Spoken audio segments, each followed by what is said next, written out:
ابو نعیم فضل بن دکین نے بیان کیا، کہا ہم سے زکریہ نے، کہا میں نے عامر بن شعبہ سے سنا، انہوں نے بیان کیا کہ میں نے نعمان بن بشیر سے سنا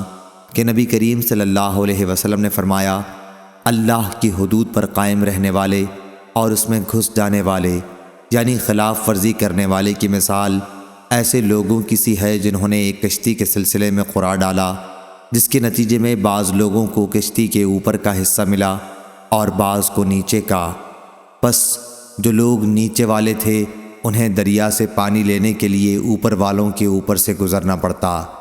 انہوں نے سوچا کہ کیوں نہ ہم اپنے ہی حصے میں ایک سوراخ کر لیں تاکہ اوپر والوں کو ہم کوئی تکلیف نہ دیں۔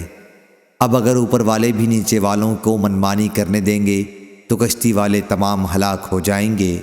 اور اگر اوپر والے نیچے والوں کا ہاتھ پکڑ لیں تو یہ خود بھی بچیں گے اور ساری کشتی بھی بچ جائے گی۔ صحیح بخاری حدیث نمبر 2493۔